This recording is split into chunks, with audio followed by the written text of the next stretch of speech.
AK Willoughby's, and I'm here with Team Luxury. Today we are joined by Frank, Nicola. And Frank. Tell us everybody what you accomplished today. I made top 64 at the first Lorcana Challenge event in Atlanta, Georgia. Out of 2,048 players, so congratulations to you. Mm-hmm. Do you want to shout anybody up before we give them deck profile? Yeah, I want to start off by shouting out Lorcana Goons. They sponsored me and put me on a team after my accomplishments, so that's really dope. And I'm super cool with all those guys. I got to test with them on Friday to finalize my deck list. Shout out to Michael State for constant tech ideas back and forth with me. Shout out to Carter Wicks for helping me test. Shout out to John Drost, he's from Florida. Shout out to my wife Vivian. If she didn't help me test against Green Steel, I wouldn't have built this deck the way I did because she was beating me pretty bad. But other than that, we can hop right into it. Awesome, let's get into the deck profile.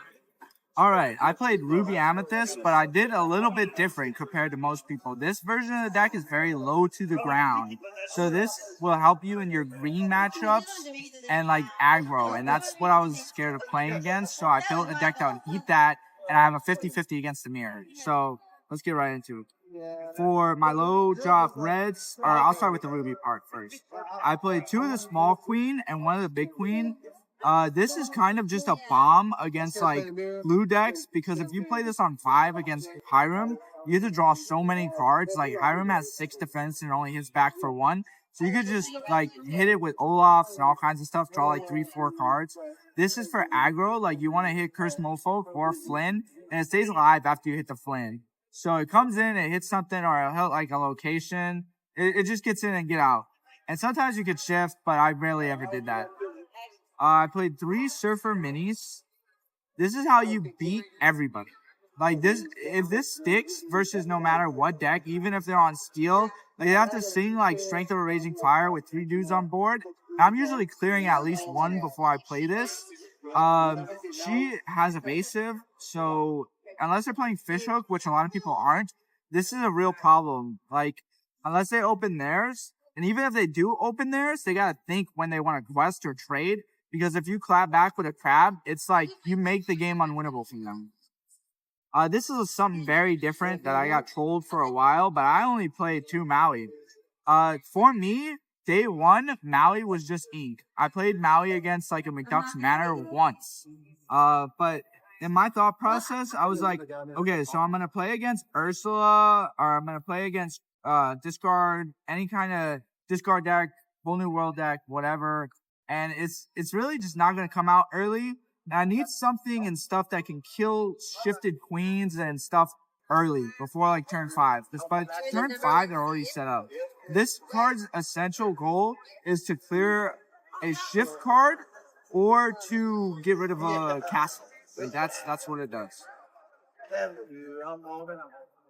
2 Lady Tremaine. I honestly was on 3 of this and no Medusa for the longest time, which sounds crazy. But she quests for 2 as where Medusa only quests for 1. And with the way my build works, I'm trading like a lot. Because I'll get into that further. So you can usually just clear the last card on board with Tremaine all the time. And then she quests for 2 as the Medusa only quests for 1. So that's pretty good because this build is more aggressive. I played 2 Madame Medusa. Going into the tournament, as much as I didn't want to play this card, because I didn't for the Stitch tournaments, I didn't even play it as a 1-of. You need it to get rid of a Beast or a Robin Hood. You do not want them drawing a card for a clapback, because if they just keep dropping like level 5 Robin Hood against you, it can get real bad real fast. Also, against like this deck's most niche matchup, the Jafar deck, you need this to get rid of the Beast or the Robin Hood so they don't double sing World on you and you lose to 1 turn.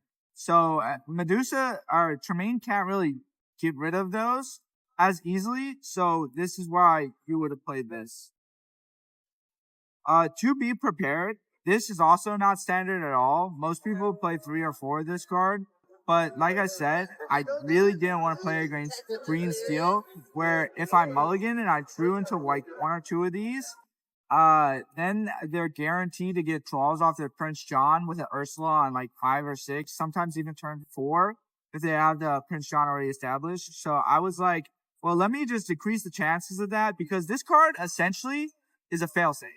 you're really only playing this card if you're like guaranteed to lose, or if they just have a bunch of small dudes on the field. So, and with the way this build works, every time I'm B prepping, I'm drawing at least 2-3 cards.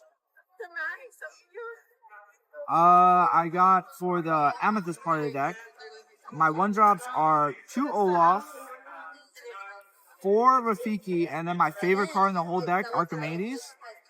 Nobody really plays this card, and I didn't really understand why, because this is like the most safe character in the 1-drop for purple, I feel, because like you can just quest with it, and if they have a Rafiki, they can't trade, and this takes out Merfolk and Flynn and still lives. So it's just like I got into a lot of situations against the green purple deck where they had to start like bouncing this back to my hand just because it was just too much for them to deal with, and then they had to try to discard it. So I just wanted a really, really low to the ground deck. I wanted to be able to play my whole hand against green whenever I felt. 3 Pinocchio. This card won me so many of my 2-0s. Like, I 2-0'd all of my Emerald Amethyst matchups because I would Pinocchio them like 6 times in a game. Like, you get a Pinocchio and a Snake, and that costs 4, and you can like clear both things. Like, they'll have like 2-3 Cursed Mofolks on the field, and Pinocchio just clears it. You always bounce it back. And then in simplified game states, you just play them because you're so up in lore that they have to get rid of it or you're gonna win based on that 1 lore that it gains. So they literally have to get rid of this card. Like, and it's so dumb because it's the 1/1. I played 4 Cusco. I wanted to max them out on the cards really that like did something when they left the field. So I felt like 4 Cusco was solid. With the crab, it can crash into anything and you'll get the draw. And then by the time you're going to get B prepped, I essentially always had like 2 to 3 out of these on the field. It always quested for 1. They never really wanted to kill it because like it would give me that extra draw early game. So they wanted to deal with it a different way, and I just never understood it. 4 Snake, this is pretty standard. You need this to win the game. You need this for your turn 2 play if you're going up against the mirror, or if you're going like you just like just save this versus what am I saying? Save this versus discard decks, like just ink it really. And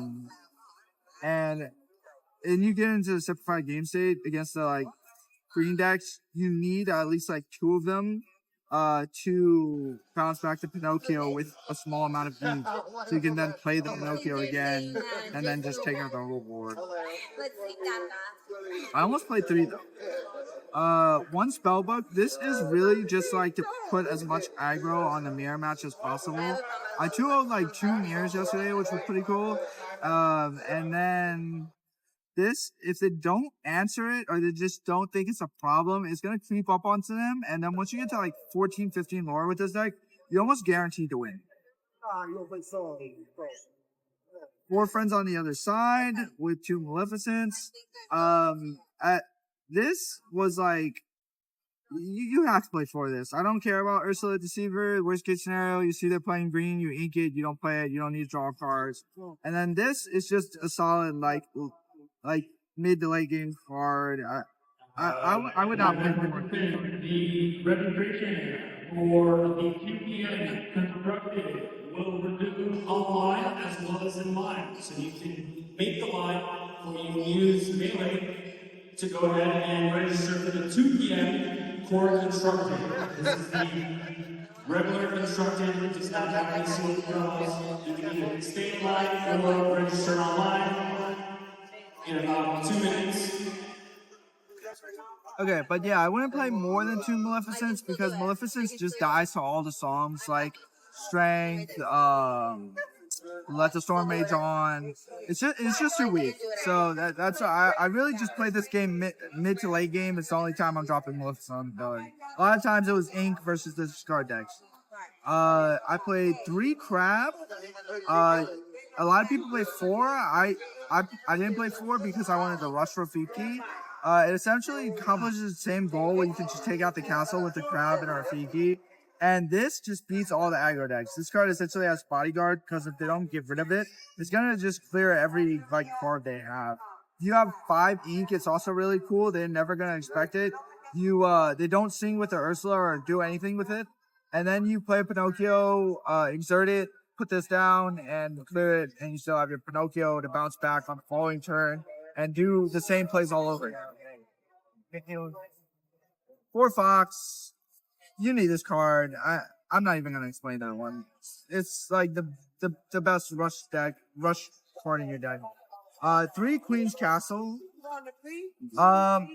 I would have played 4 had I not like just thought that I was gonna play a bunch of mirrors. Like this card is really good against the mirror, but then again, there's some scenarios based on what they do where it just does nothing.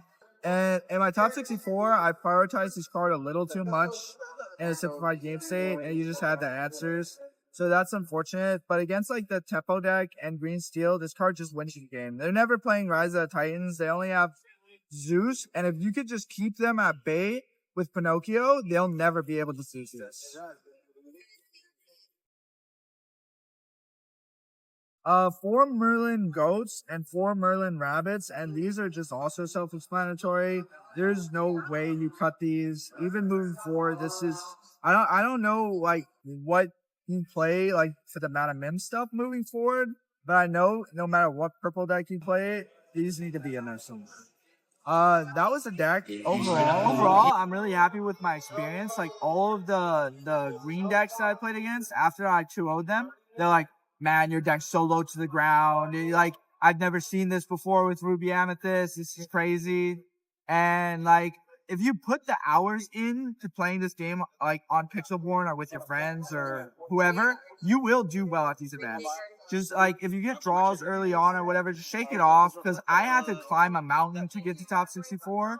But like, as long as you put the hours in, you'll do well.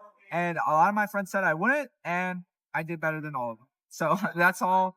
I thank you guys for watching, and hopefully I'll see you guys again in Texas.